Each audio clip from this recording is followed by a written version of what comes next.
lo que hay es pues otro tipo de instrumentos. No, creo que no es violín, es flauta, perdón, quena. Es decir, no hay, pues en Junín, por ahí no hay eso. Por eso ya no tiene sentido, pero la crítica funciona con esos parámetros anteriores a la innovación que introduce una gran obra. Bueno, entonces eso es lo que hace que estos autores, hablo de García Márquez, de Cortázar, de Carlos Fuentes, etc., y antes Borges, se preocupen mucho por la manera de narrar, por lo que en ese momento se llamaba la técnica. A Vargas Llosa, cuando yo estudiaba, por ejemplo, en San Marcos, se le reprochaba ser un autor muy técnico. Había aparecido ya en La ciudad de los perros y el año 60. ¿Cuándo sale Conversación? Conversación. Ah, el 69. Ya, el 69. Bueno, yo había egresado ya. No, estaba estudiando. Pero claro, yo egresé en el 71. Entonces, ahí se le reprochaba eso, esa técnica que hace incomprensible la obra. Pero en realidad, Vargas Llosa no solo estaba trabajando una obra independiente de la realidad, sino que le estaba exigiendo al lector una nueva manera de leer. Una nueva manera. ¿Cómo es la narración tradicional? Lo vemos en Yaguar Fiesta, por ejemplo. Es la narración del siglo XIX. Por ejemplo, Balzac, en Eugenia Grandet, una de sus grandes obras, empieza la novela diciendo esto: en el pueblo de X, pone así X con sus asteriscos, hay una calle que lo atraviesa por completo. Es la calle principal. Hacia la mitad de esa calle hay una casa grande, con un portón, etcétera, etcétera. Y si nosotros ingresamos a esa casa, nos encontramos con un gran patio al que se abren varias habitaciones. Estoy, por supuesto, inventando, ¿no? Pues, mejor dicho, no inventando, sino recordando de manera esquemática. Y en una de esas habitaciones, si ingresamos, vamos a ver a dos mujeres, una mayor y una muy joven, que están tejiendo al abrigo de la chimenea. Son Eugenia Grandet y su madre, hija y mujer de Papá Grandet, el hombre más rico del pueblo. Ya, fíjense, ¿qué se ha hecho ahí? Primero, el parámetro de la geografía. Se ha situado en un determinado ambiente y luego se ha descrito a los personajes principales. Una vez que ya están esos dos elementos, ahora puede venir la acción. ¿De qué están hablando Eugenia Grandet y su madre? De fulano de tal. Y ahí empieza, digamos, la trama. Si ustedes se fijan en Yaguar Fiesta, el comienzo es igual. Nos situamos en Puquio, abuelo de pájaro, y vemos los 4 barrios. Luego recorremos la calle principal, entramos a una chingana, y ahí están los principales del pueblo. ¿Y de qué están hablando? Del telegrama que han mandado al subprefecto, prohibiendo la corrida pues, de Yaguar Fiesta. Entonces, ahí empieza la acción. Esa es una manera que Vargas Llosa critica en un artículo la novela primitiva. Para él esa es una novela primitiva, pero no solo por esa forma de narrar, sino por su esquematismo. Los personajes han de ser buenos o malos, y la trama, el conflicto, proviene del enfrentamiento de esos personajes. para Vargas Llosa y los de su generación a nivel latinoamericano, porque esa es otra cosa que es importante considerar. Vargas Llosa se siente más próximo a sus padres latinoamericanos, porque ahora el público es latinoamericano. Ahí hay algunos factores que han consolidado ese tipo de autor, pero ya sería, no sé, demasiado preciso, en fin, y largo de contar. Si quieres tomas un poquito de agua. Sí, sí. Y sobre eso, ahí podríamos hacer otro paréntesis, ¿no? Pueden ir preguntando también, ya Vargas Llosa aparece en un contexto nuevo, ¿no? Ha cambiado la novela, están cambiando las sociedades, y bueno, todo este grupo del boom latinoamericano se propone con mucha libertad, ¿no es cierto?, representar cosas que de diferente manera van a ser fundacionales, ¿no?, para la narrativa de ese tiempo, para el arte de ese tiempo en general. ¿Qué otra cosa tiene Vargas Llosa, pero que más bien lo distingue de su generación? ¿Qué tiene particular? No necesariamente compararlo con García Márquez, aunque creo que es inevitable, ¿no? Pero en general, está muy cerca, obviamente conversa mucho con Cortázar, se escribe, pero ¿qué es lo distinto de Vargas Llosa? Ya. Miren, el boom es tanto un fenómeno literario como un fenómeno comercial y un fenómeno, digamos, de época. A ver, veamos primero el aspecto comercial. ¿Cómo gestionaba, digamos, sus obras Ciro Alegría? Tenía un agente. Los agentes no existían.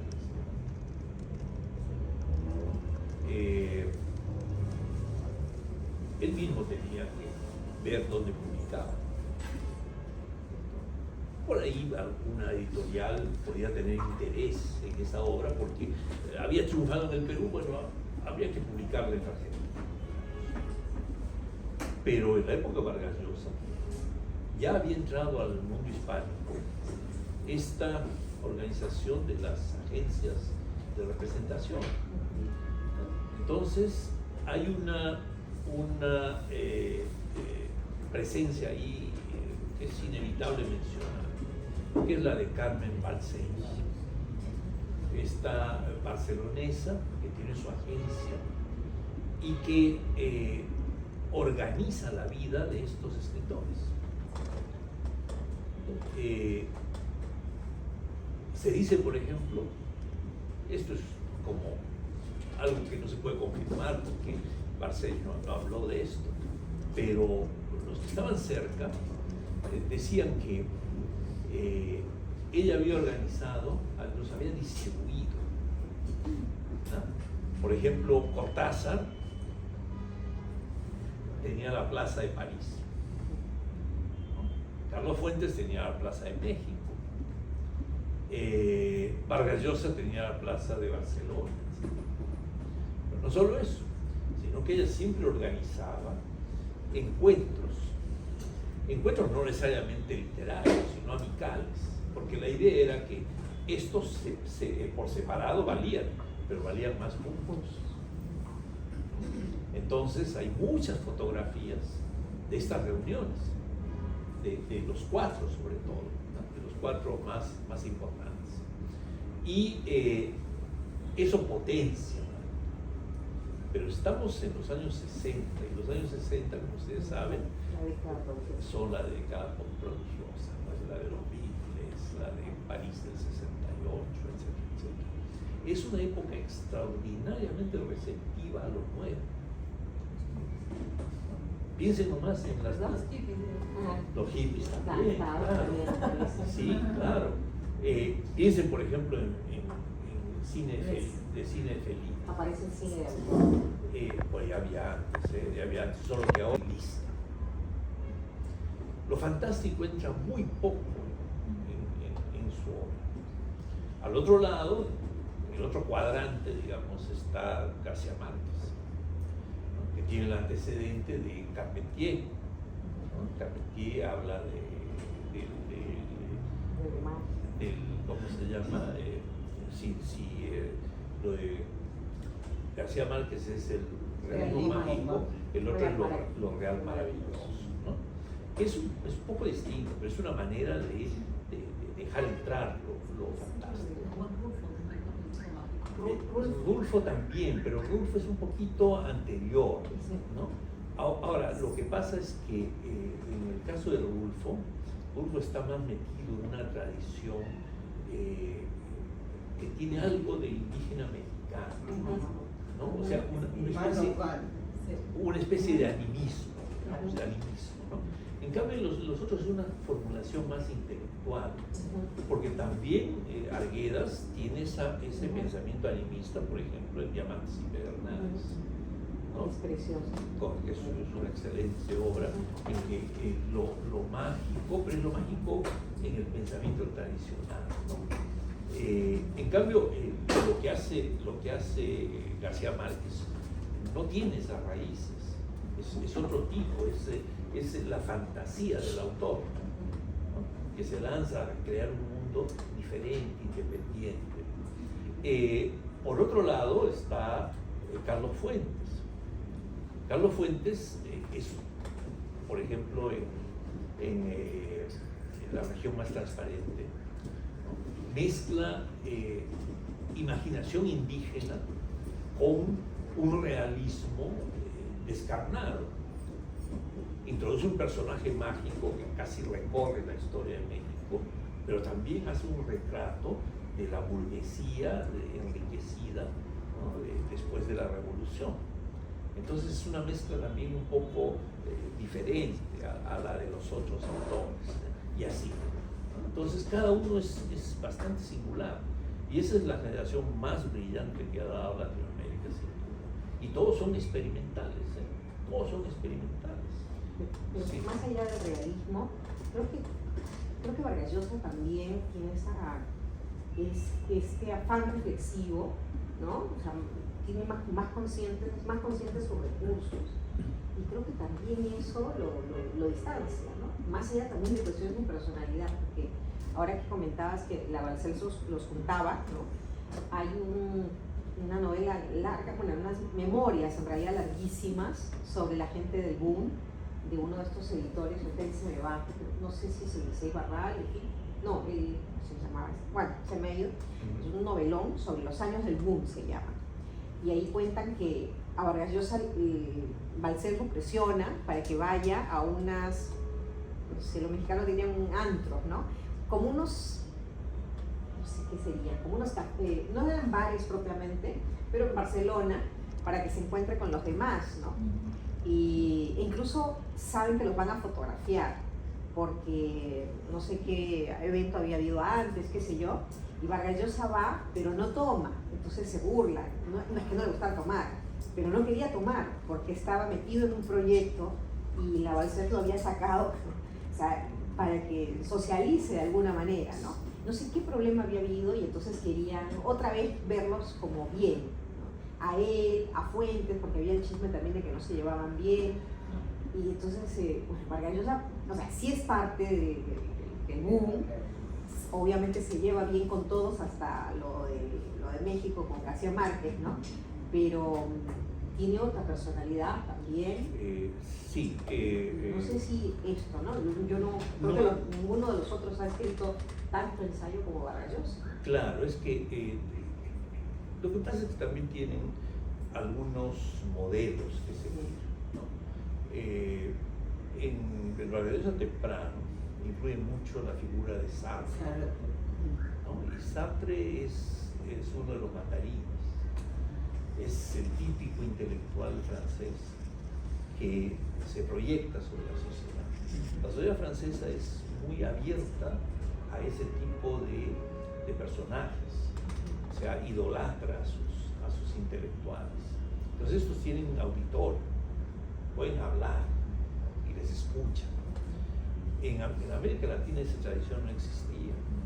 Lo que dijese Ciro Alegría, a los gobernantes les importaba un comino y a la sociedad. En cambio, en Francia no es así. Y Vargas Llosa tiene una formación francesa muy temprana, ¿no? Gana una beca a Francia, en fin, tiene un afrancesado, digamos, entre comillas. Y entonces él piensa que la labor del intelectual es la de escribir, por supuesto, pero también opinar sobre la sociedad. Entonces, Vargas Llosa, aún sin militar en algún partido desde al comienzo, pues está en la cédula Cahuide, ¿no? En fin, pero no es un hombre de partido. Sin embargo, es sí un personaje público, y eso siempre lo ha mantenido, ¿no?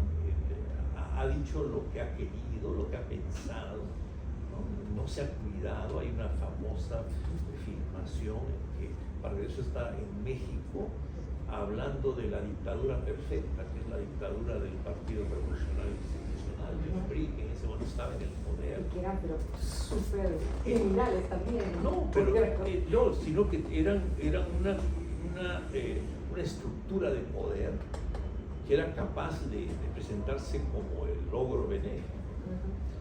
Entonces, por ejemplo, el PRI incentivó mucho la cultura, hacían tiradas masivas de clásicos latinoamericanos y mexicanos, etcétera, etcétera. Premiaban a sus escritores. Y es bien interesante esa filmación porque Vargas Llosa está hablando, que Octavio Paz está a su lado, sí, y no sabe qué hacer para hacerlo callar a Vargas Llosa. Sí. Y Vargas Llosa no se iba a callar. Pues, claro. ¿no? Y en otro momento hay otra vez donde coincide, pero Octavio Paz está casi como en un panel. Y entonces le reprocha a Vargas Llosa una serie de cosas. Y Vargas Llosa, todo despeinado, sigue hablando, ¿no? Sí. Entonces, eso también, la parte política, ¿no? De Vargas Llosa. Claro. En cambio, por ejemplo, García Márquez más bien sigue otro modelo, ¿no? Que es de Faulkner. Faulkner es un escritor reconocido, el 49 recibe el premio Nobel, pero es un tipo reacio a la comunicación con la prensa, ¿no? Simplemente se dedica a escribir, no quiere, tiene muy pocas entrevistas, y García Márquez es así, ¿no? Se aísla.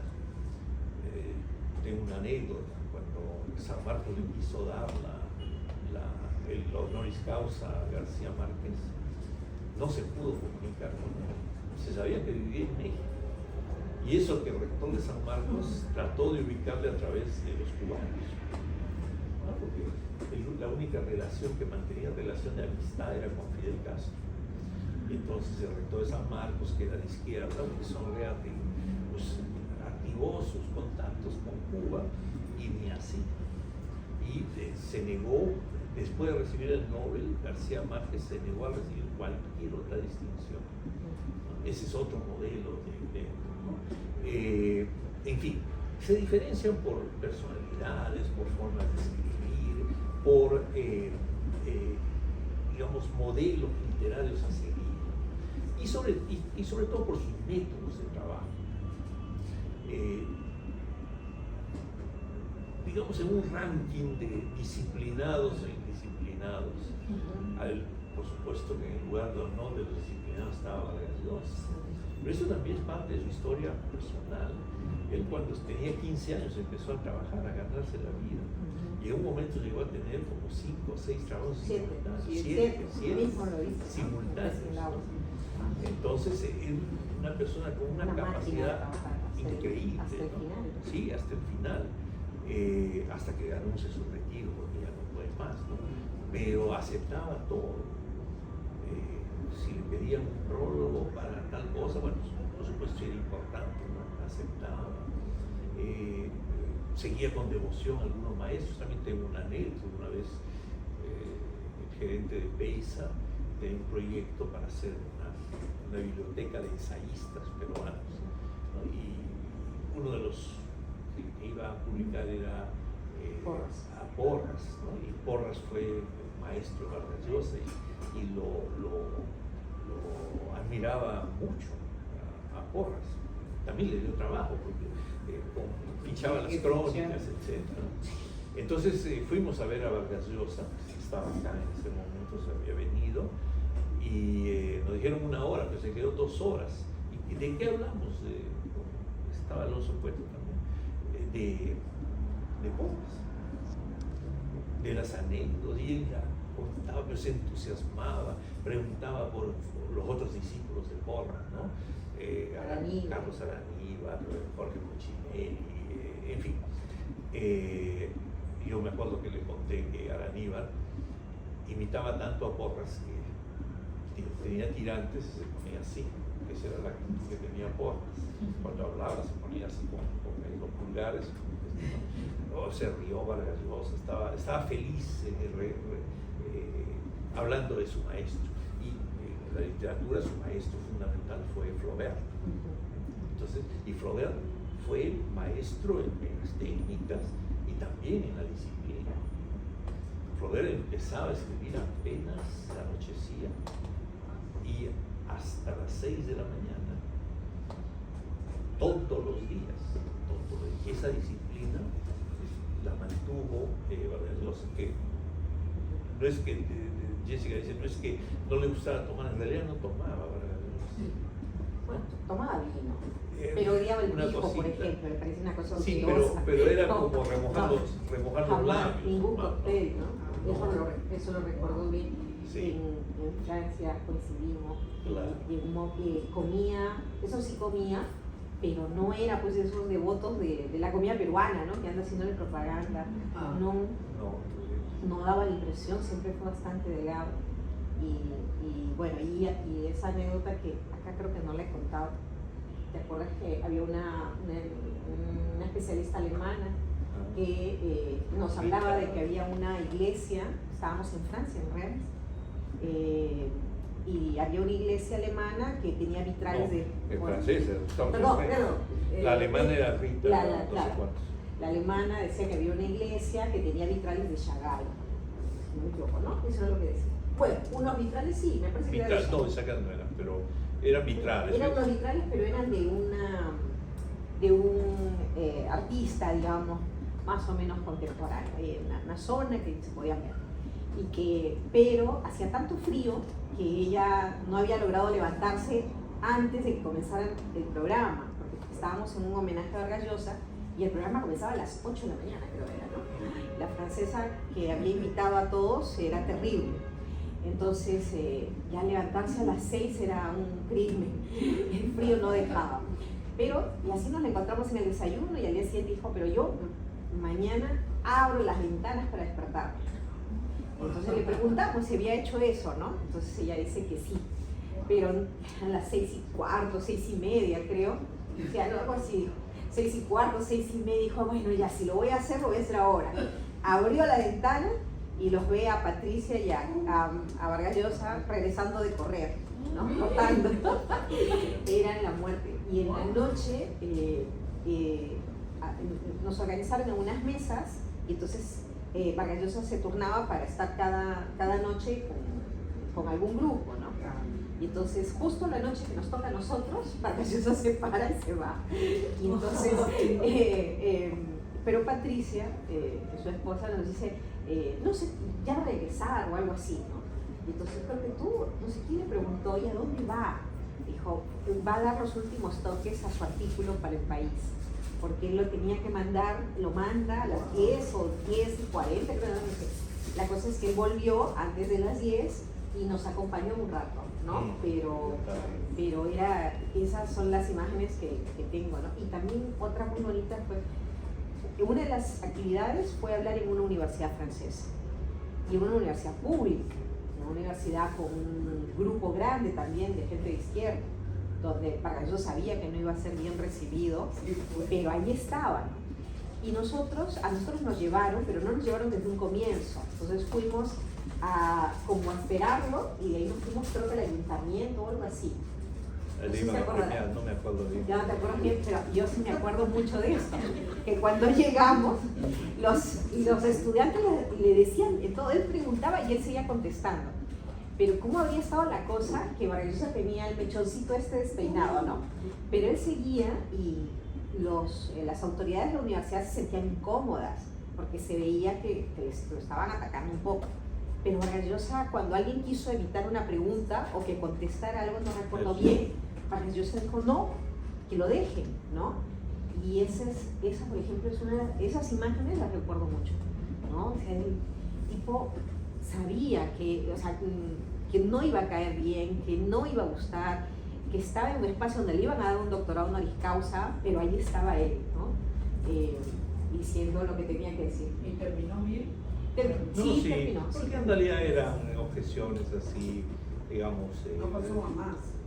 No, era una cosa cordial, ¿no? Oh, de ya. alguna manera así, no era... Pero igual era no, frases sí. se hablan gritando a veces. No, pero yo creo que era un ambiente, digamos, no académico exactamente, pero típico, digamos, de la universidad, ¿no? Sí, Donde sí, se sí. permite eso. Sí. Bueno, entonces, estas diferencias con el resto. ¿Podemos hablar un poquito del proyecto narrativo de Vargas Llosa? Nosotros hemos visto poco y no hemos visto las obras fundamentales, salvo La ciudad de los perros. Quizás ahí se animan y le preguntamos el ranking también acá a Carlos. Pero, tiene un inicio bien interesante, ¿no? O sea, esto de la experimentación está desde los jefes, Sí. ¿no? Y en la primera novela. Claro. Bueno, Vargas Llosa ha habido diversas clasificaciones, cronologías de su obra para ver etapas. Varían, pero creo que la mayor parte de los críticos piensan que hay una primera época de un Vargas Llosa muy experimental, que se fija sobre todo en las técnicas narrativas, que obligan al lector a tener otra forma de leer, ¿no? Porque, como ya dije, y ahí me desvié un poquito, en la forma tradicional de escribir, hay un orden que hace que la lectura de una novela, por ejemplo, pueda ser llevada a lo largo de muchos días, olvidándose un poquito de lo que pasa antes. Digamos, empiezo a leer una novela de 400 páginas, lo voy a hacer en 7 sesiones, ¿no? A la tercera sesión, que puede ser pues 8 días después de haber comenzado la novela, ya no me acuerdo muy bien del comienzo, pero la trama está tan bien organizada que yo sin problemas, después de no haber leído una semana la obra, la vuelvo a abrir en el sitio donde me he quedado y sigo la lectura sin mayor dificultad. Entonces, la lectura tradicional de una novela es la de alguien que va avanzando y dejando atrás acontecimientos, y siempre va entendiendo. Porque además hay algunos recursos que permiten, como en el caso de las telenovelas, conectarse. O sea, uno no tiene que comenzar la telenovela desde el primer episodio, ¿no? Se puede comenzar digamos, en el episodio 20 y no tiene problemas. Entonces, en el caso de Vargas Llosa, no. De la novela moderna, no. Porque hay que tener todo el cuadro presente. Si no, uno se pierde. Digamos, en La ciudad de los perros, si uno no se ha dado cuenta que quién es el jaguar, ¿no? O mejor dicho, quién es aquel que después vamos a saber que es el jaguar, ¿no? Ya no entiende la obra. Entonces, uno tiene que tener el mapa completo de la obra. Y esta exigencia hace que el lector se vuelve una especie de interpretador simultáneamente. Eso ha llegado al cine también. No sé si se acuerdan de Pulp Fiction, esta película, ¿cómo se llama? Tiempos violentos, también le han traducido. Comienza por un episodio que cuando uno organiza, claro, Cuando uno organiza el argumento cronológicamente está a la mitad, ¿no? Entonces después retrocede, después avanza. En una clase para unos alumnos de periodismo en una universidad,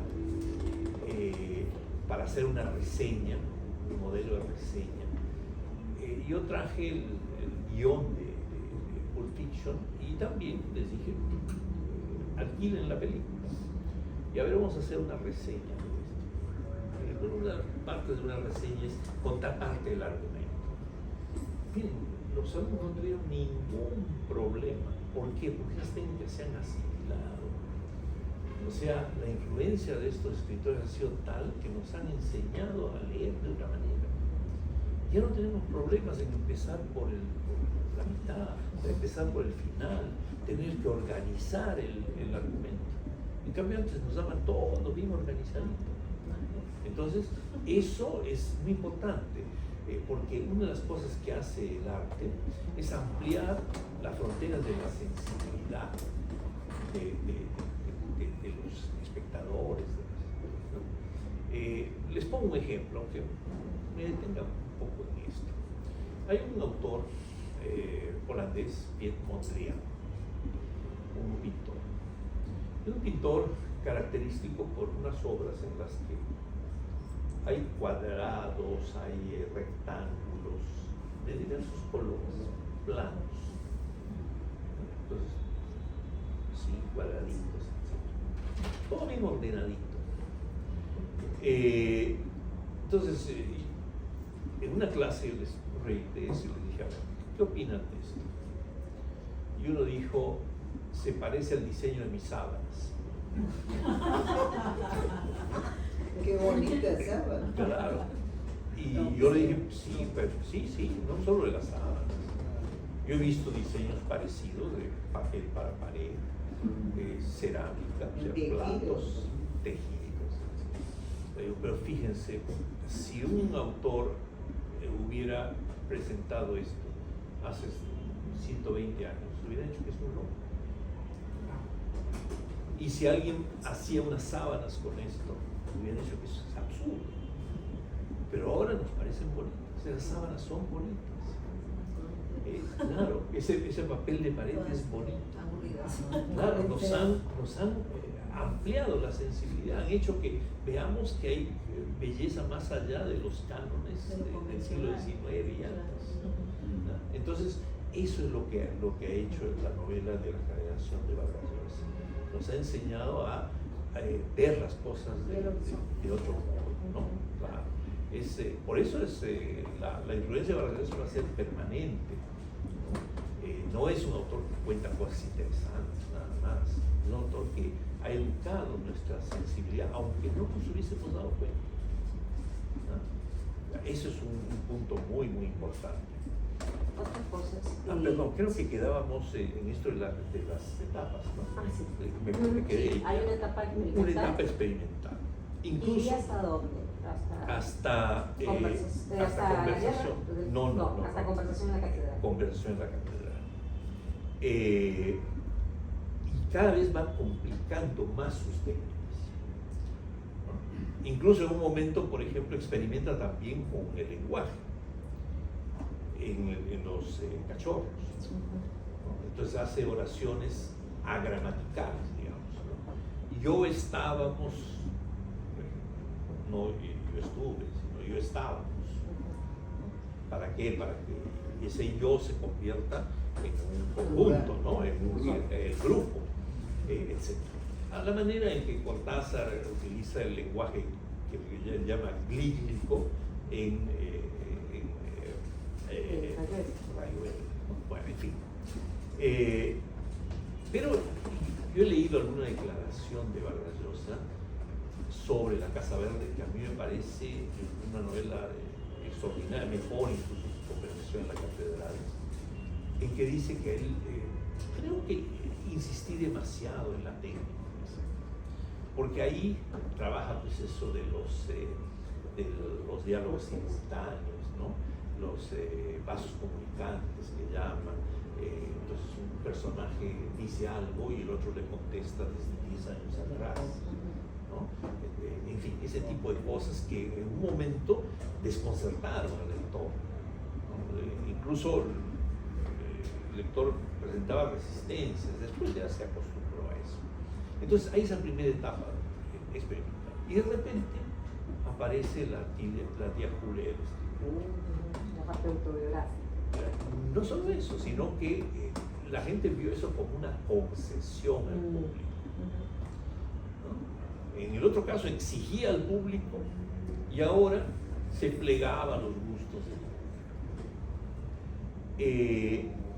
Y entonces viene una serie de obras que son consideradas como un momento de decadencia de Vargas Llosa, que coincide con su pelea con Cuba. Entonces dicen, ya, como ahora se está volviendo conservador, pues sus obras también son conservadoras, y claro, los conservadores no escriben buenas obras, entonces obviamente estas obras ya no tienen la categoría de esto. Pero se puede ver esa segunda etapa, que además no es uniforme, porque se rompe con esta gran obra que es La Guerra del Fin del Mundo, ¿no? Vargas Llosa emprende un proyecto que en ese momento estaba en boca de todos, aunque nadie decía qué era. Es la novela total. La novela total. Todo el mundo hablaba de la novela total y nadie decía que era una novela total.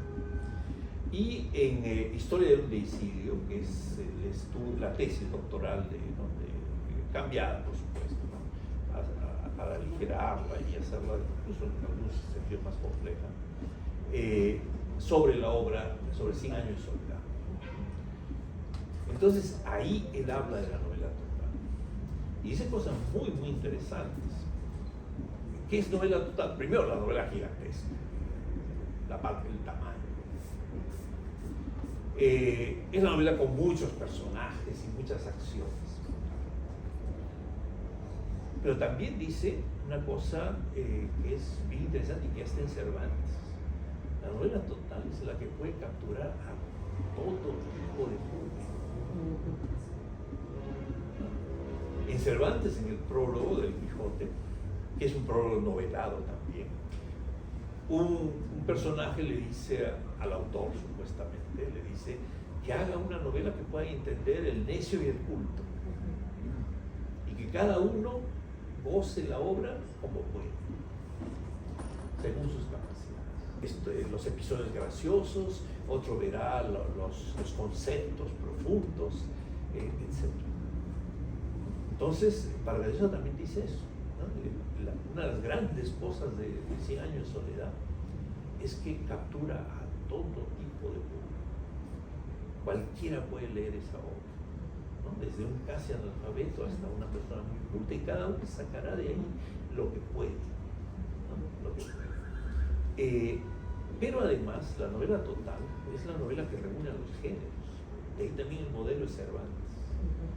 En Cervantes hay cuento. El Quijote. Claro, en el Quijote, ¿no? En el Quijote hay cuento, hay poesía, hay teatro, diversas formas de narrar. Entonces hay hasta crítica literaria, ¿no? El episodio en que expurgan la biblioteca de Don Quijote, por ejemplo, es unos capítulos de crítica literaria, con conceptos que se usaban en ese momento, ¿no? Entonces la novela total es la novela que reúne todos los géneros, ¿no? Pero obviamente desde Cervantes a nuestra época los géneros narrativos han aumentado muchísimo, ¿no? Cervantes no conocía pues la novela de terror, no conocía la novela policial, no conocía, en fin, todas las formas de novela. Entonces ahora ya no se puede poner todo dentro de una sola obra. Y Vargas Llosa comienza a practicar cada uno de estos géneros por separado. Y va a ser, por ejemplo, novela policial, novela etnológica, como El Hablador, ¿no? Novela de política ficción, como Historia de Maita. Y cada uno de estos géneros los va desarrollando en diversas obras. Y por supuesto, cada una de estos géneros tiene sus códigos, tiene sus virtudes y sus limitaciones. Y Vargallosa las asume creativamente. Por ejemplo, ahora hablemos de quién mata a Palomino Molero, podemos hablar del policial, o el negro, la negra, en fin. Ahora le vamos a preguntar la diferencia. ¿Ya? Entonces, comienza a trabajar eso. Novela erótica, que es la parte más baja, ¿no? De los cuadernos de Don Rigoberto, ¿no? Conchita. Claro,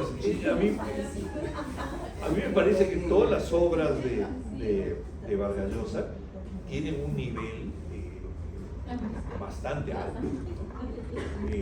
Es un poco lo que pasa con el teatro.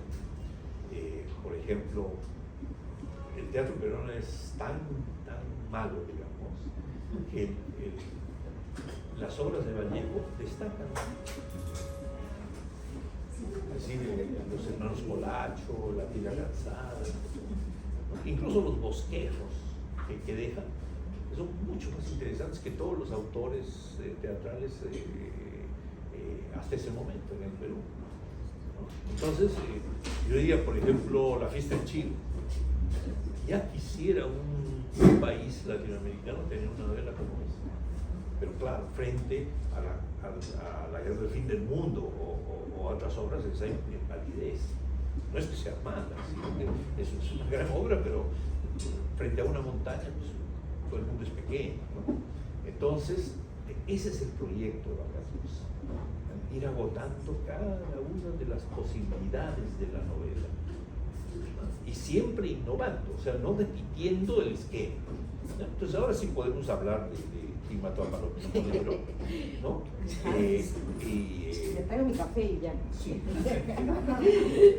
Y entonces, no sé, si Y tienen ahí ustedes va alguna inquietud sobre el género, sobre la misma obra. No, por ahora. No, ya sí. Obra, Sí, he servido el café, pero todavía Sí. está ahí. A ver, si tienen alguna pregunta, bueno, o observación, ¿no? Lo que quieran. Toma un poquito de agua para que puedas. Sí. ¿Llegaron a terminar? Vamos a recoger un poquito impresiones para darle un poco de descanso a Carlos. ¿Qué les ha parecido? Incluso a los que no han acabado, pero ya han arrancado la novela, ¿sí? ¿Qué les parece? ¿Qué impresiones les ha suscitado inicialmente? Cualquiera. A ver, sí. Bueno, a mí me llamó un poco la atención la manera, como que la jerga, ¿no? De María Vargallosa, porque era como una condición de los varones, ¿no? Entonces, muy gracioso, y daba muchas ganas de seguir leyendo, ¿no? Como a ver qué más pasa, ¿no? Era muy provocativo. Mira, ha dicho la crudeza del lenguaje Sí. y también el humor, El humor. ¿sí? Pero mira cómo a pesar de esa crudeza, creo que sí sirve a la novela, ¿no? Porque hay una fluidez, una credibilidad de los personajes que creo que la hace también interesante. ¿Qué más? ¿Qué más han notado? Pueden también compararla con lo que ya hemos leído. ¿Sí? Esperanza. Sí, la verdad es que en el ambiente policial se utiliza ese tipo de lenguaje, ¿no? Entonces no es extraño, digamos, cuando estamos hablando de un género policial. Leía un griego que se dedica a este género y pues definitivamente estos tipo de géneros. Ahorita no me acuerdo del nombre, son muy buenas sus obras. Y bueno, destacar de que mayormente he estado incluso en conversaciones de género policial y me extraña que nunca han nombrado una tan buena novela, porque en realidad ha construido ahí y ha puesto tanto la parte, como digo, del investigador, del homicidio y de todas las partes que confluyen en el misterio, ¿no? Que es, digamos, la parte interesante y que el lenguaje denota en qué ambiente está, porque no es un ambiente fashion ni nada, es un ambiente de campo de investigación y donde pues van a estar con tipos, digamos, de quizás malhechores y en cumplimiento de la orden del servicio tienen que tener prácticamente un carácter así, en el caso del teniente y Silva Y del guardia. Sí, El guardia y el Lituma. Lituma que utiliza, digamos, de otra obra. Pero ahí yo lo veo también, digamos, en la parte del humor, con el tema de Adriana, lo veo como Sancho, diré, claro, el Quijote y Sancho, ¿no? El diálogo, la pareja, ¿no? Sí, la pareja. Bueno, eso para que continúe. Algo más, pero creo que ya el suspenso que... suspenso, Ya. también lo que acontecía ahí en cuanto a lo militar, a las órdenes, podemos comparar lo que sucede en la actualidad. Pero incluso, fíjense, más que irse hacia la realidad, que obviamente siempre va a ser natural hacerlo, porque es una novela realista, ¿no? Miren la relación con lo poco que hemos podido ver de Vargas Llosa, ¿no? Esta novela, ¿con cuál se relaciona? ¿A cuál les recuerda? O sea, es cierto que está entrando en un género diferente, pero ya hay elementos de policial en lo que hemos leído. Claro, Por ejemplo, en La ciudad y los perros, por ejemplo, ya estaba, ¿no? Sí, lo que pasa, ¿perdón? Sí, o el lenguaje, ¿no? Sí, atrás, perdón. También un poco el sentimiento la reflexión sobre la injusticia que sucede, también se ve tanto en La ciudad de los perros como en esta obra. Así es. También está el asunto, el trasfondo social también estaba en El hablador, pero era de otro tipo, ¿no? Era una cosa más cultural, nos ha llevado por otros sitios. Pero efectivamente yo también le veo esos puentes con la ciudad. ¿Qué tal si comenzamos hablando del género? Novela negra, policial. Incluso algunos te adelantaba algo, ¿no? Cuando veníamos, algunos dicen que es en realidad una parodia de policial, o que es un antipolicial, o que es un policial mal hecho, o que usa la estructura del policial pero quiso hacer una novela social. Perdón, allá. En lo personal, yo encontré la parte policial o la parte de la historia policial un poco predecible, en realidad para mí. La cosa es que sí me gustó fue el enamoramiento, por ejemplo, temas que se mantienen, ¿no? El discurso interno de Lituma, el enamoramiento platónico que tiene el teniente, ¿no? Lo que sí, el teniente Silva por Adriana. Y eso me parece interesante, mantiene un hilo constante que de todas maneras despierta la atención del lector. Y otros elementos también como la brutalidad en el sentido de la muerte, la violencia. El lenguaje que entiendo que también a muchos otros acá les ha llamado la atención, el tema de las jerarquías, ¿no? A nivel de sectores militares y también de clases sociales, la diferencia que se hace, cómo el último también encuentra estas diferencias y se pregunta internamente y genera todo un debate interno que también al lector le hace preguntarse qué tanto influye dentro de la historia, ¿no?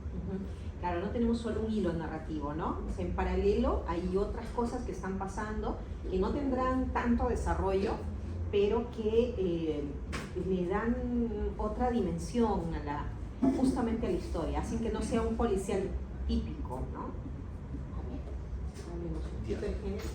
Bien, se suele decir que la literatura se alimenta de la realidad, pero en verdad, la literatura se alimenta de literatura.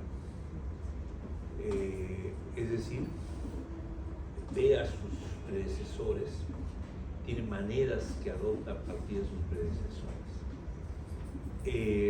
El policial, como ustedes saben, nace con Edgar Allan Poe y su cuento Los asesinatos de la calle Moore, ¿no? Que sucede en París.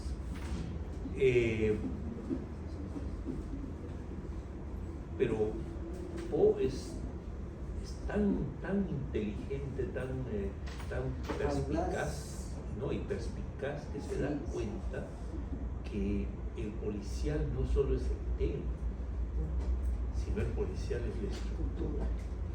Y entonces va a escribir un cuento que no tiene tema policial, que no hay delito, no hay nada, pero que tiene la estructura policial que es el escarabajo de oro. ¿Y qué es lo que caracteriza esa llamada estructura policial? Que repito, puede no tener tema policial. Es lo que se conoce como el factor búsqueda. Fíjense, en un cuento, uno quiere saber cómo termina. Porque el horizonte del cuento es corto. Pero cuando uno lee La Guerra y la Paz, no se pregunta cómo va a terminar. ¿Cómo va a terminar el Quijote? La novela es un territorio infinito. La novela podría continuar. El Quijote podría tener una tercera parte. Lo que ahora se llamaría una precuela, es decir, claro, en la segunda parte muere Don Quijote, pero nunca hemos sabido nada de la vida de Alonso Quijano antes de los 50 años. Podría haber tenido una tercera parte, una cuarta, una quinta. La novela es así infinita. Pero cuando se introduce el factor búsqueda redondea el argumento. Y no solo lo conduce a un fin, sino que atrae al lector con una pequeña trampa. Lo hace participar de la búsqueda. Entonces hay una implicación mayor del lector en lo que se está contando. Hay una primera etapa larguísima de la novela policial, que es la llamada novela policial deductiva. ¿No? El señor Dupin, que es el protagonista de los asesinatos de la calle Morgue, es un tipo que razona muy bien, es capaz de unir indicios que no parecen tener relación. Entonces les encuentra la relación. Es tan novedoso ese personaje que Poe en ese cuento tiene que hacer una especie de pequeña introducción en la que habla sobre las características del pensamiento deductivo, inductivo, etcétera, etcétera. Porque se da cuenta que el lector va a encontrarse con un personaje que no se define por sus sentimientos, sino por su manera de pensar. Y porque además hay una tarea ahí, que es tarea del investigador y tarea del lector, descubrir quién ha hecho esto y cómo lo ha hecho. Y funda incluso uno de los lugares comunes de la investigación, el tópico del cuarto cerrado. Encuentran a estas señoras asesinadas, la habitación está cerrada por dentro, parece un milagro, una cosa fantástica, un fantasma asesinado. Ahora hay que ver cómo es que el asesino ha logrado cerrar el cuarto por dentro. Muy bien. Entonces, durante mucho tiempo ese esquema funciona. Ahí tenemos a Sherlock Holmes. Funciona de diversas maneras, con el factor búsqueda, con los personajes, siempre la dupla. ¿Por qué? Porque hay uno que es el excepcional, al que debemos ganar, pero nunca le vamos a ganar, porque no solo hay el factor búsqueda, sino el dato escondido. Hay una pequeña trampa. Nunca vamos a poder ganar. Bueno, ya. Pero además hay otro, el ayudante. Y el ayudante es el que nos representa, porque es el de la inteligencia normal, que está para ahí como para aplaudir a su compañero, ¿no? Para decir qué genial el señor Dupin. Y para hacerse las preguntas que nos haríamos los lectores. O sea, claro, es nuestro vocero dentro de la obra. Pero ese esquema cansa, porque hay que buscar cada vez soluciones más ingeniosas. Y entonces la novela policial se abre a lo que después se llamó la novela negra. Cambia el protagonista. El protagonista ya no es el que por deducción llega a la solución, sino es el que agarra al sospechoso, le da unas cachetadas y lo hace hablar. porque coloca espías, etc. Ya no es el deductivo. Pero no solo eso, sino que ahora el policial, la novela negra, se abre a la sociedad. El policial clásico, o sea, el deductivo, busca escenarios cerrados. Cerrados, como los de, por ejemplo, Agatha Christie, ¿no? La muerte en el Nilo transcurre en un hotel, ¿no? Asesinato en el Orient Express, entonces el tren está viajando ahí, hay un muerto. Muerte en la vicaría. Algunos complican un poquito al personaje para hacerlo llamativo. ¿Por qué? Porque el personaje, el investigador no tiene alma, lo que tiene es cerebro. El señor Dupin no siente, no es complejo, no tiene zonas oscuras, es transparente. Pero ahí nomás te interrumpo, pero ahí están viendo cuánta distancia va tomando Vargas Llosa del policial clásico. claro, ¿No? Ahí está ese nivel de innovación que nunca deja. O sea, no habrá tantos vasos comunicantes, no hay tantos malabares con el narrador, pero hay un planteamiento diferente, incluso desde que lo saca de la ciudad, de una gran ciudad. Sigue, perdón. claro, ¿no? Entonces, por ejemplo, los personajes son muy visibles. No tienen alma, pero tienen rasgos que los identifican, ¿no? Sherlock Holmes fuma en pipa, tiene un abrigo escocés, esos a cuadros, tiene un sombrero de doble visera, visera para adelante, visera para atrás. En el colmo de la complejidad, entre comillas, es heroinómano, toca violín, lo vemos, pero no sabemos qué piensa. Es un personaje blanco. Entonces, y a veces por ejemplo, Agatha Christie tiene uno de sus detectives, que es el señor Poirot. El señor Poirot es risible, ¿no? Bajo. Es belga, es francés, es belga, francés chiquito, ¿no? Es gracioso, es un soltero empedernido, tiene algunos gustos, es gourmet, digamos, pero tampoco tiene algo. Entonces, y esos trabajan en ambientes cerrados.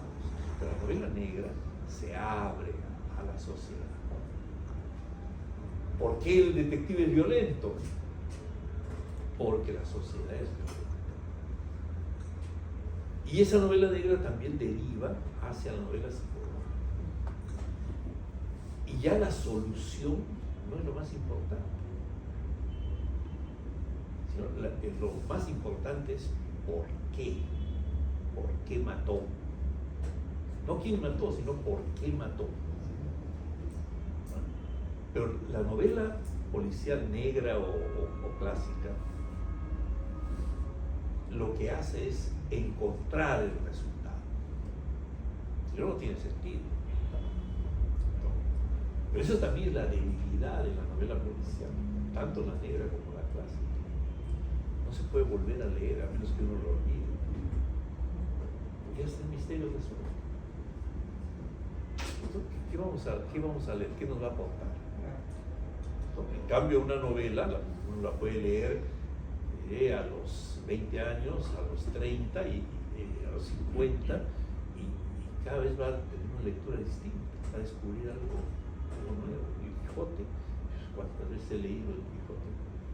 Todos los años tenía que dictar el curso y para tener todo fresco lo leía completo. Y cada vez se encontraba cosas nuevas que no había visto antes. Es una riqueza que tiene el personaje, el lenguaje y todo eso que no tiene el policial, ni el clásico, ni el de la novela negra, etc.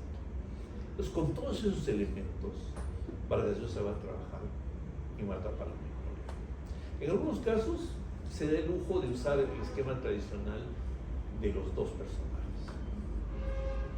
Lituma es nosotros y el teniente Silva es el inteligente. Pero el teniente Silva no va a ser pues, el gran deductivo. Ni tampoco va a ser el que agarra a cachetadas al sospechoso. Va a ser el seductor. ¿No? Va a ser el seductor. Es decir, el que logra sonsacar cosas.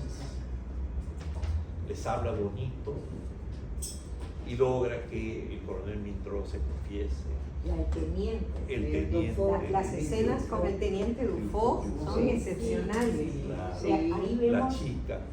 hay una Claro. parte, por ejemplo, ¿se acuerdan? Comentarios, por ejemplo, de Lituma, ¿no? O sea, cómo su teniente hace las preguntas que a él se le estaban ocurriendo. Pero toda la escena es casi un baile, es una coreografía, ¿no? Cuando detectan al teniente haciendo, ¿no?, desastres en el burdel y luego no intervienen y dicen hay que esperar un poco hasta que el teniente ya empieza a calasearse y entonces ya ese es el momento, ¿no? Entonces, y es un baile porque lo van a llevar a la playa y lo va a abrazar y le va a decir tal, Hermanito. hermanito, eso. Sí, es tremendo. Por eso a mí me parece muy gracioso. Ahora, la perspectiva también es la del que hace la nueva policía, pero se burla un poquito. Claro. ¿No? Entonces, este teniente es tan hábil, pero no es perfecto. Pues. Entonces, se enamora de Adriana, es decir, algo que incluso para Lituma es incomprensible. ¿No? Sí. Entonces, es una manera de burlarse del género, ¿no?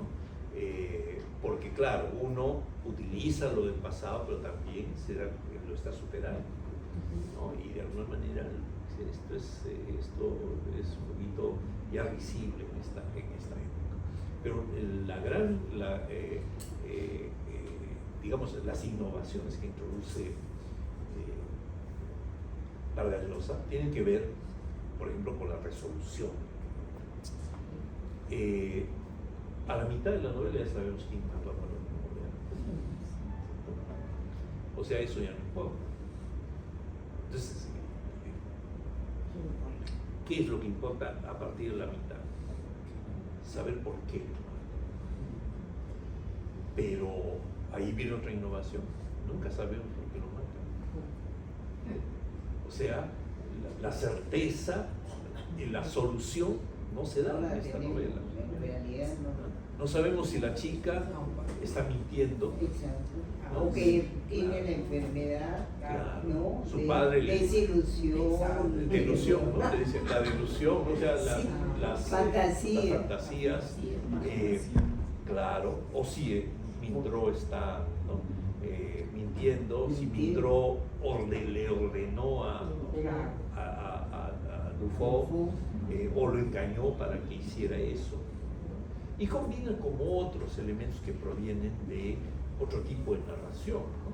Por ejemplo, se inicia esto con lo que ahora llamaríamos, este término que ya es tan común que ya la academia lo ha aceptado, el gore. Es el gore, esa afición por la sangre, por lo macabro, ¿no? Y la entrada de la novela es eso, ¿no? Una descripción, claro, muy, muy fuerte de eso. Después ya no hay eso. Pero eso es un guiño, ¿no? O sea, ahí está la violencia. Pero también hay otro elemento.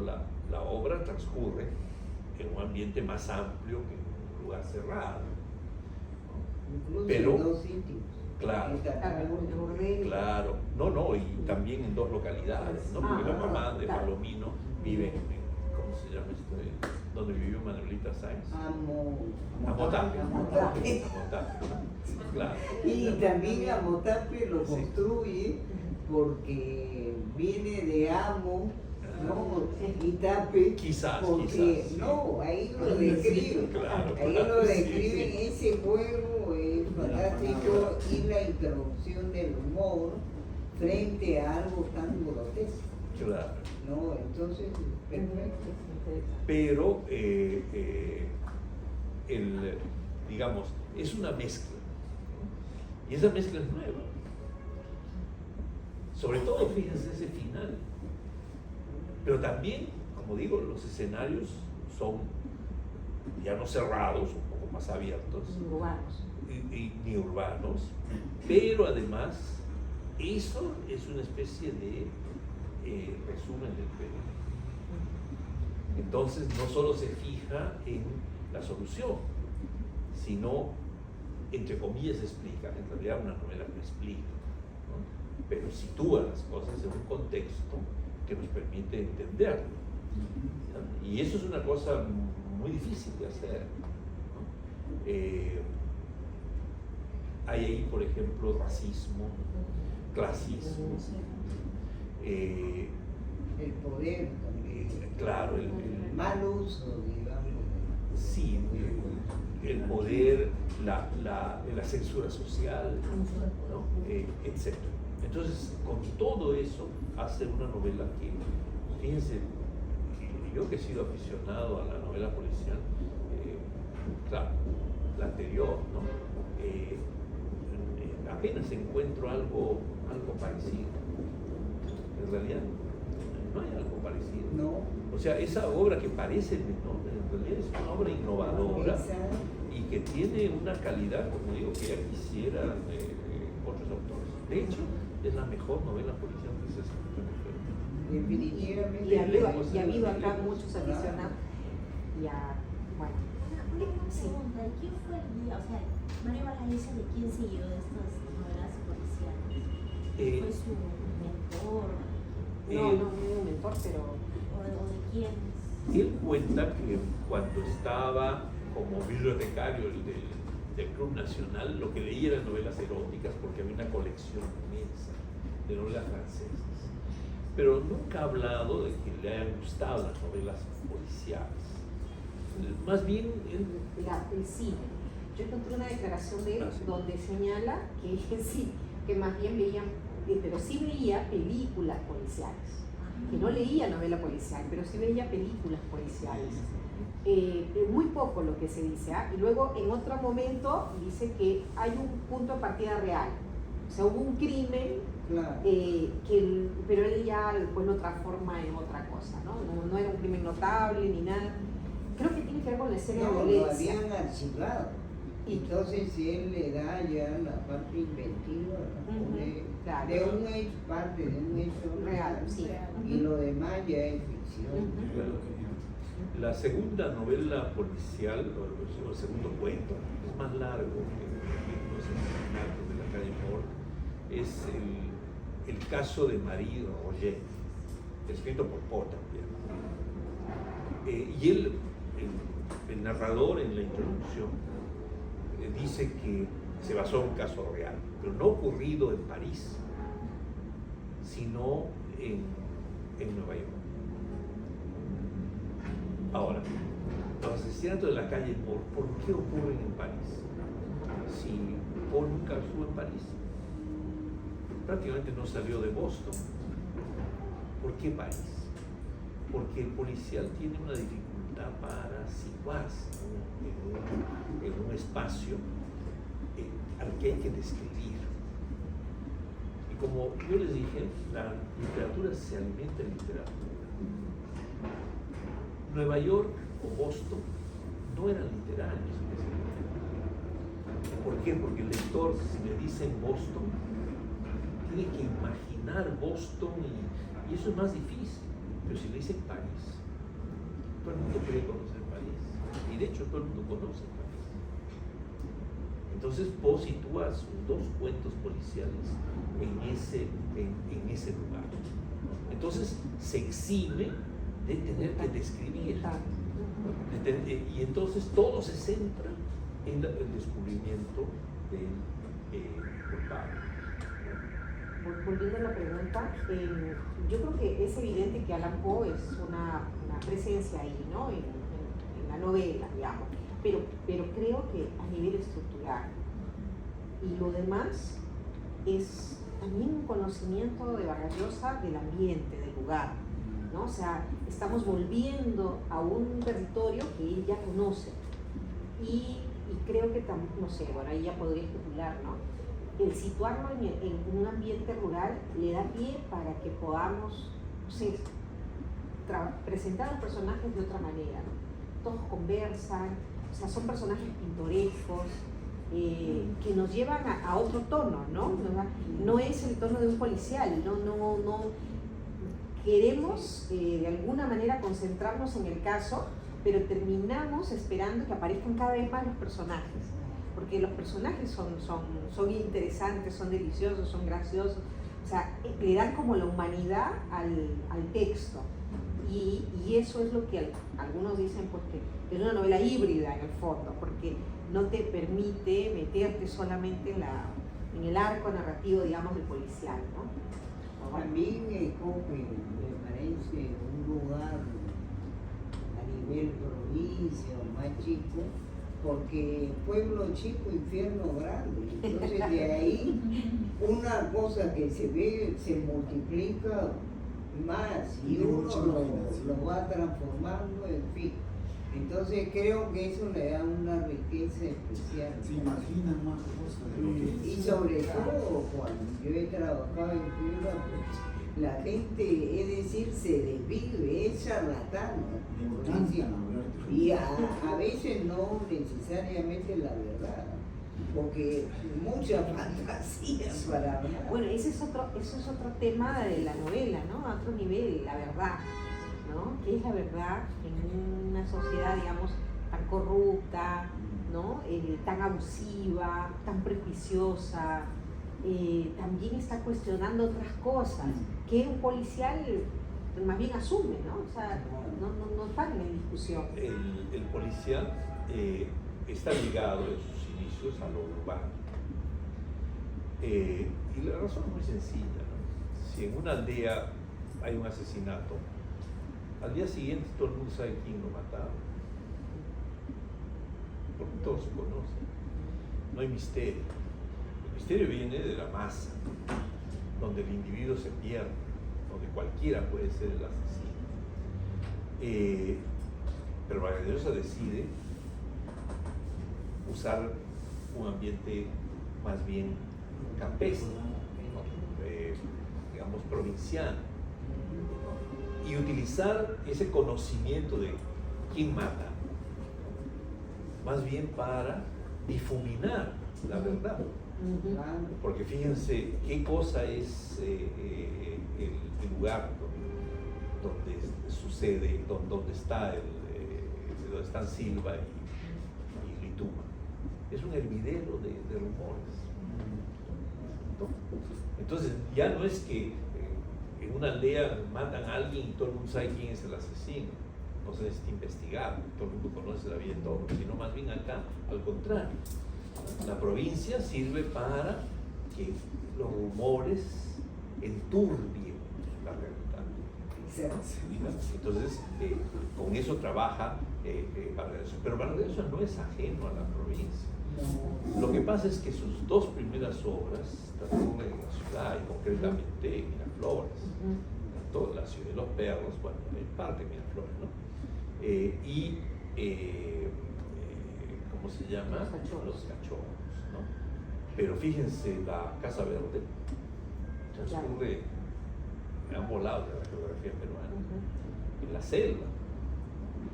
Es un ambiente que él conoce cuando por primera vez acompaña a un antropólogo a Santa María de Nieva, ¿no? Y ahí tiene un choque con una realidad distinta.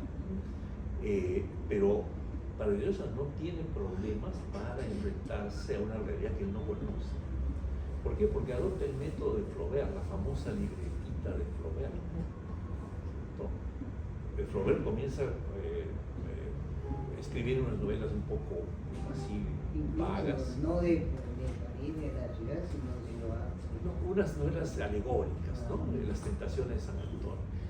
Las lee a sus amigos, y sus amigos que son verdaderamente sus amigos, le digo, no sirve. ¿No? O sea, no le dicen que se pueda arreglar, no sirve. Y uno le sugiere que haga algo sobre la realidad. Ha habido en el pueblo vecino, porque él vive en Ruanda, en el pueblo vecino, un asesinato de un matrimonio que se llamaba De la Mar. Entonces Flaubert dice, bueno, está bien, acepta la sugerencia. y comienza a tomar datos, pero no para ser fiel a la historia, sino para saquear, como dice Vargas, saquear la realidad. Este pedacito, lo tomo, este pedacito, con eso voy a armar una realidad. Eso hace Vargas con la selva. Él nunca había estado en la selva, pero hace sus apuntes y con eso crea una sensación de realidad que, por ejemplo, yo que viví en la selva encuentro. Ahora, eso por supuesto no importa para un lector de alemán, pero sirve para notar la técnica maravillosa. Lalita es un personaje típicamente selvático, es como una mujer que yo podría haber conocido. Ahí hay una descripción de la selva tan vívida que uno dice, así es la selva. Dicho de paso, hay un solo error, entre comillas, no es error porque a nadie le importa, ¿no? Dice que había un estruendo de cimbillos,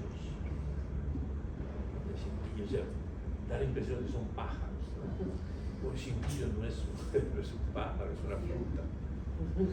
Es una fruta. Y yo me he preocupado de averiguar de todos los lugares de la selva si hay algún animalito que se llame cimbillo, no hay.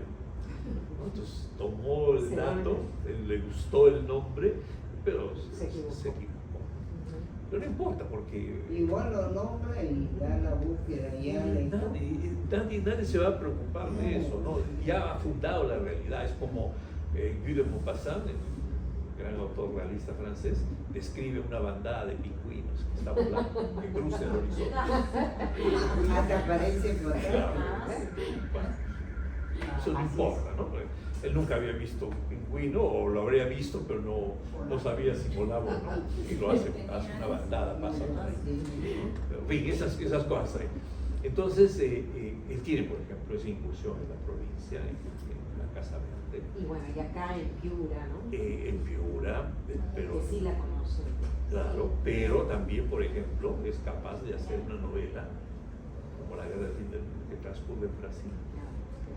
Ahora, que él, por supuesto, él recorrió esos pueblos 2 veces, ¿no?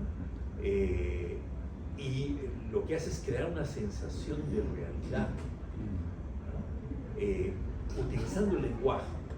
Fíjense, por ejemplo, había una vez conversando con José Miguel Oviedo, crítico conocido, yo le dije que leí primero La Guerra del Fin del Mundo y después leí Los Sertones de Euclides de la Cuña, que es el libro que se ha inspirado y a quien dedica a esa, ¿no? El cielo, dice a Euclides de la Cuña. Pero yo creí que algunos de esos nombres eran inventados, los nombres de los personajes, ¿no? Por ejemplo, Fray Joao Evangelista de Monte Marciano, nombre novelesco, ¿no? Y le digo, y me dice, Oviedo me dice, yo también creí eso. Pero claro, cuando fui a leer los Sertones, ahí estaba. Y está Payegú, incluso a Payegú lo he visto en películas, porque era... un tipo vivió hasta, ese delincuente vivió hasta el 27. Y hay un documental brasileño en que aparece uno con su típico sombrero, con el ala volteada y con monedas o cosas que se ponían ahí, ¿no? Como se lo describe ahí. Entonces él pasó con su famosa libretita de Flaubert, anotando todo eso.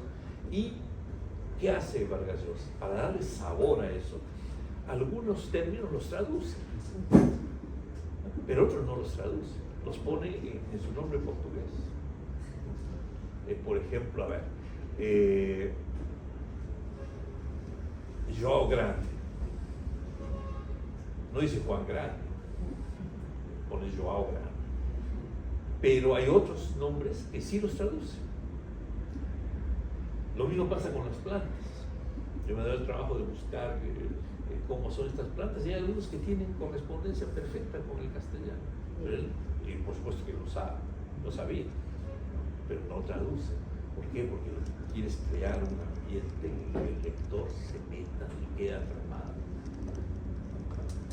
Al comienzo, algunos críticos brasileños, con esta perspectiva de que responde o no responde a la realidad, le hicieron una crítica, porque todos se han rendido a la maestría de esta novela, que en mi criterio es la más grande de Vargas Llosa. Y fíjense, lo hace renunciando a esa primera etapa. ¿Por qué? Porque acá no hay esos juegos de cajas chinas, ¿cómo se llama? Los diálogos telescópicos ni nada de eso. Lo hace, no diré tampoco de la manera tradicional, sino con otro estilo. Un estilo que ha sido estudiado a nivel de frase, ¿no? Ir jugando con perspectivas, eso sí, ¿no? Algunas son narradas en primera persona, otras son narradas en tercera persona, unas son en presente, otras son en pasado, ¿no? Es la libertad de una narrativa que tiene mucho de cinematográfico, ¿no? Eso es muy importante sobre miren, cuando entras al cine, el cine tiene que pasarse en la literatura. La literatura tiene siglos, la narrativa de contar, saber contar. Entonces el cine dice eso. Pero entonces el cine crea sus propias técnicas que la literatura también toma. Por ejemplo, un novelista ahora tiene que pensar, a ver, ¿dónde está mi cámara? El narrador en la cámara, ¿dónde está? ¿Qué cosa ve la cámara? ¿La cámara ve así o ve así? O sea, ¿ve desde allá o ve desde acá? Entonces, eso Vargas Llosa lo maneja magistralmente, cambiando de foco. Así como un cineasta no pone la cámara acá, sino que pone una cámara acá y después traslada allá, y de arriba y de abajo. Y entonces la sucesión de planos, ¿no? Es lo que da agilidad. Eso mismo hace. Lo que pasa es que a ese nivel de trabajo no accede el lector fácilmente. Pues claro, el lector lo que quiere es vivir la historia, ¿no? Son los críticos los que van haciendo la disección, ¿no? Y dándose cuenta de cómo trabajan. Pero esa novela es técnicamente tan compleja como la otra, solo que no lo parece. Hemos llegado casi al final. Sí. Bueno, tanto hablar. Así que vamos a hacer una cosa. Antes les voy a permitir hacer las preguntas que quieran, pero hemos leído solo 3. Si le sumamos los cuentos de Vargas Llosa, que algunos que han estado en un taller anterior han leído, pues hemos leído 5 libros de Vargas Llosa y por lo menos tomado contacto con 6. O sea, Los Jefes, Los Cachorros, La Ciudad de los Perros, El Hablador y Quien mató a Palomino Molero y algo de Cartas a un joven novelista. Y bueno, algo de sus discursos también hemos estado viendo, pero de lo que nos falta por leer, y de lo que les falta por leer, ¿qué no deberían perderse de Vargas Llosa? La Guerra del Fin del Mundo es la manera, ¿no? La Guerra del Fin del Mundo es una obra realmente extraordinaria. Obviamente La Casa Verde, Conversación en la Catedral, pero esas son las grandes, ¿no? Las gigantescas, ¿no? Pero hay otras que también son notables. Por ejemplo, La Fiesta del Chivo es muy bien estructurada, ¿no? Está también Litume en los Andes, A pesar de las críticas que acá se hicieron. Sí, donde trabaja utilizando ya no el método de Flaubert, sino el, digamos, de Balzac, ¿no? Trabajar con personajes, con los mismos personajes en distintas novelas, ¿no? Litume está en La Casa Verde primero, ¿no? Después está en La Tía Julia, también aparece en uno de los episodios. Aparece La Chunga también. La Chunga también, incluso en teatro. Después Litume está en Quien mató a Palomino Molero, está en Litume en los Andes, obviamente, ¿no? Y que en cada uno no es el mismo, está cambiado, ¿no? Está cambiado. Claro, es la idea de la complejidad del personaje.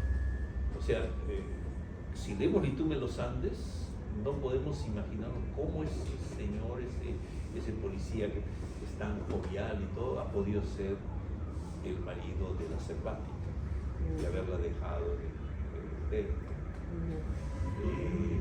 etc. O sea, esa idea de que el ser humano no es uno solo, sino que cambia, puede ser contradictorio. Para Dios se trabaja muy bien a sus personajes. Yo diría que el centro de la novela es el personaje, ¿no? Más que la historia misma. Si un novelista logra esa construcción de palabras parezca un ser humano con el que quisiéramos encontrarnos, entonces ya ha conseguido algo. No sé si tienen algún comentario, pregunta para Carlos. Creo que he hablado mucho. No. La profesora, yo tengo una pregunta. Sí. La profesora Sí, me comentó que usted estudió justamente En San Marcos. No, estudió en el colegio Alonso. Ah, ¿verdad? Sí. Cuéntenos qué tal su experiencia, o sea, Ya. ¿a Yo ingresé al negocio Prado el año 62 y La Ciudad de los Perros se publicó el 63. ¿Ganó el premio? No, 63. 63. Ganó el premio Biblioteca Breve el año anterior, pero se publicó el 63 y llegó acá. El 64 ya estaba en quinto año, se comentaba mucho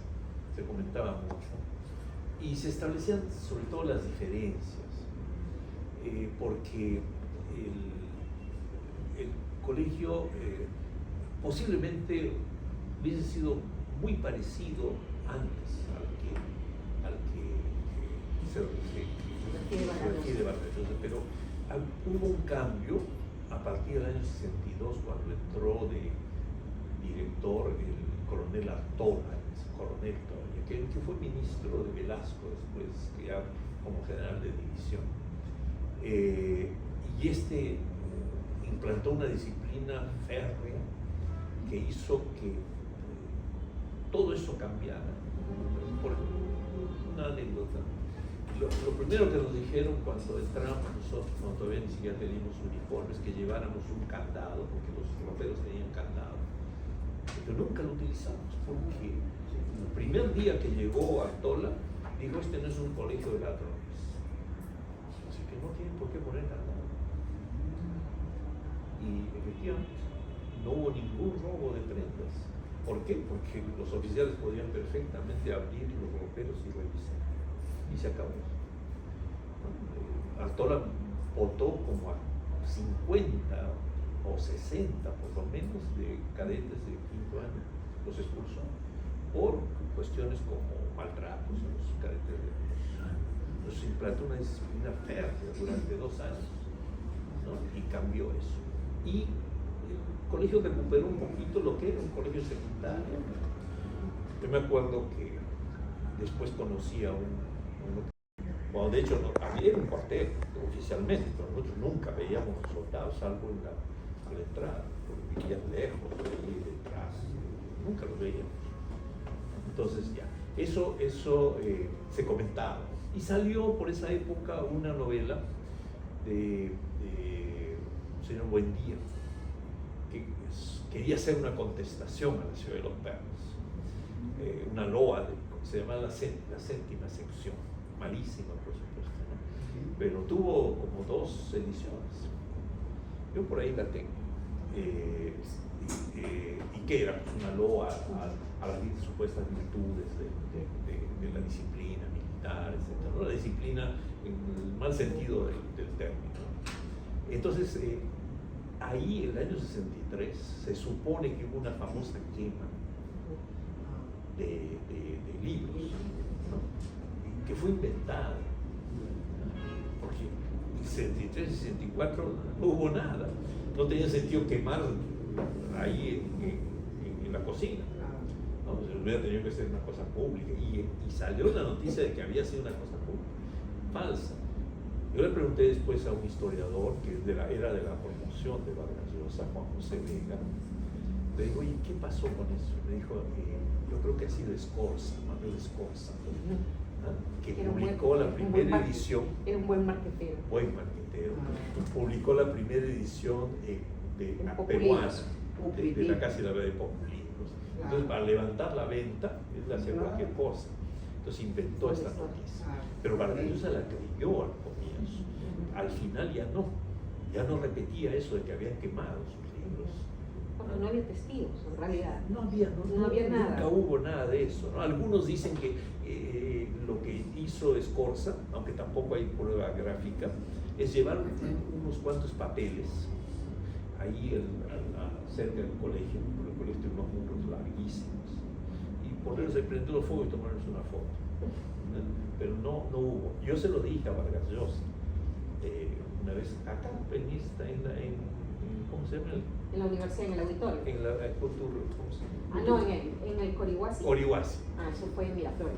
Claro, en Miraflores hubo un homenaje, una cosa, que estaba ahí Iván Rodríguez, y entonces antes tuvimos pues como media hora ahí conversando en otro ambiente, ¿no?